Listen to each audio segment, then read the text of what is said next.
think. And it's been fairly well. They've had a little problem recently there that the city police department helped them solve.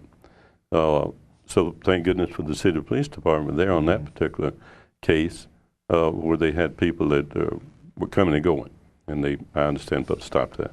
And now we finally have, we finally have a real town center, not just the shopping area, but the gymnasium and the senior center, all with walking trails, and the fireplace and the assisted living and the health center, all within walking distance with walking trails. I mean, we really do have a town core where it would be appropriate to have some senior or active adult housing. Oh, I agree. And an awful lot of people have left Bowie disappointedly because they couldn't find the housing that they wanted. There are several people of a certain age in Bowie whose parents are elderly, wanted to stay here, but they couldn't.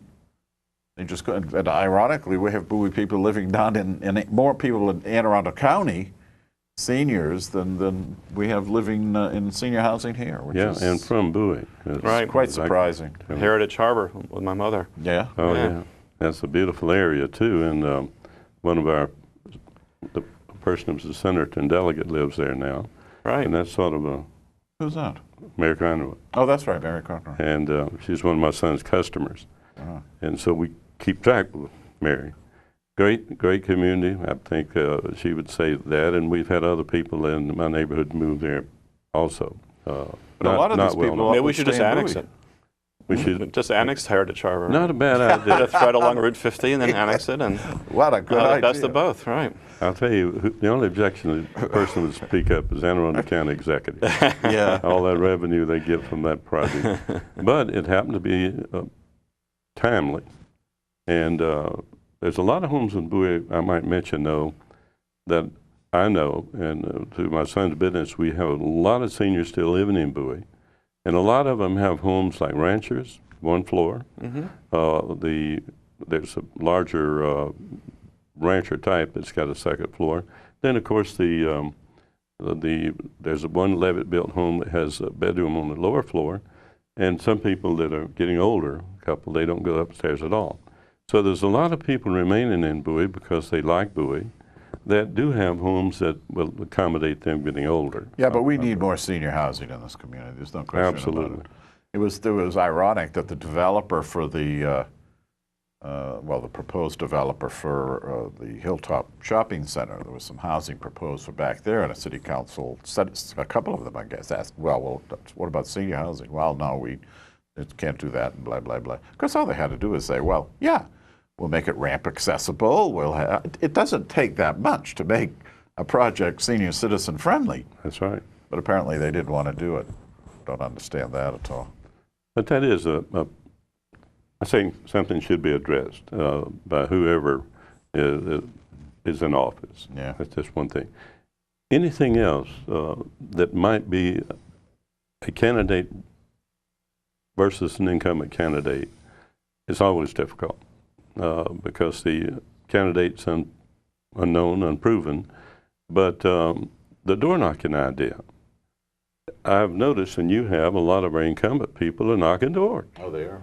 Although some are not challenged yet, we've noticed. And of course, at least when you're seeing signs, and Bowie is a city of record on signs in front yards, and people literally run from one. If they get a lead to get a sign put up, a candidate, I've literally seen candidates running down Bel Air Drive to get to a spot before the other opponent gets there. So signs are always, to me, a notice that there's an election on.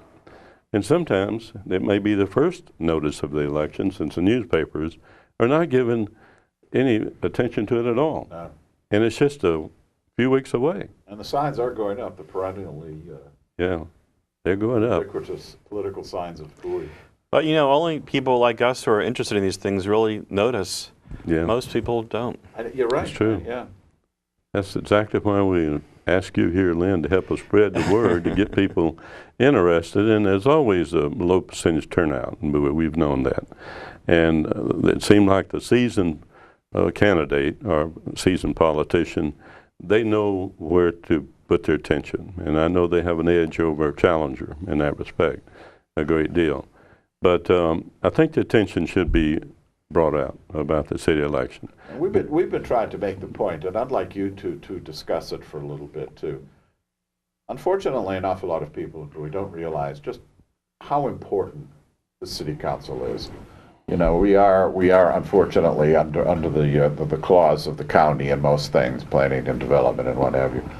But the Bowie City Council plays a big role in the lifestyle of this community. Don't you agree? Absolutely. I mean, the budget is really a blueprint for priorities of the city, and they have the first and the last say in what that budget looks like, and whether your taxes are raised or lowered, whether your water rates are raised or lowered. I mean, they make those decisions.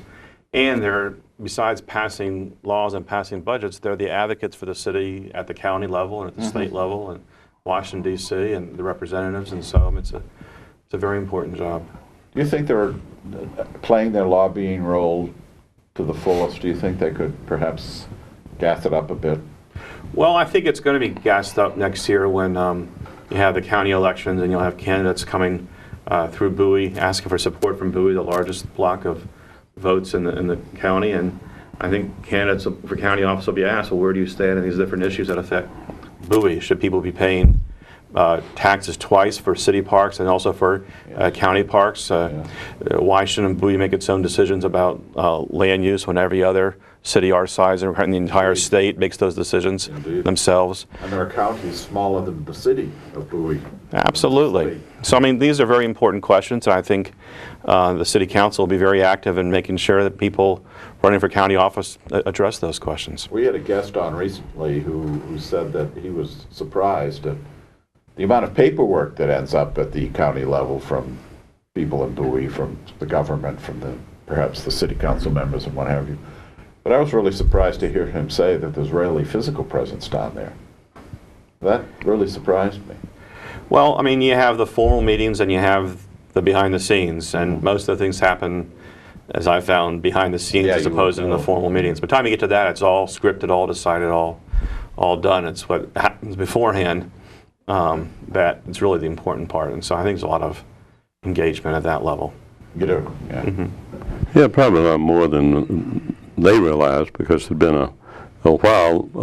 He worked with a previous County council member, and maybe at that time their probably their communication was different. But I believe the physical presence of our city leaders, that's where I think they do have a voice. Sure, definitely. And yet, I do know they'll be representing, when they go to the county, they represent not only the citizens that had concern, but the council itself may ask a spokesperson to speak for the county there. And I don't see that much anymore. No, I don't either. And that seems to be where that our guest was telling us about. If you show up more, your voice is going to be a little bigger. Well, I'm I sure. think, too, that we were spoiled in the past. All our representatives in Upper Marlboro School Board, County Council, were local people, local residents. I assume Ingrid Turner is the local resident. I don't see her all that often, but I knew all the others. And School Board, too.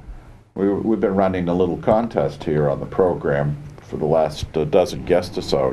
Do you know the name of your county school board member? Who represents this district? Yes. Owen Johnson. Wow, he does. You're the first one. Well, I represent the Board of Education, too. Oh, okay. You're the first person and Al Galato was on this show. And we offer apologies to the Galato family. Mrs. Galato, Vera, passed away last week, which was very sad. But he didn't even know the member. But we're moving to elections by district again for the school board, and so we'll have our own person. And in fact, the chair of the school board lives in Greater Bowie, right on Church Road, Regina Jacobs. Oh, is that right? It's that one neighborhood that had the vote on whether to annex or not, and it was a very close vote, and they voted not to. That's not the one where the police just... No. This is 12 Oaks.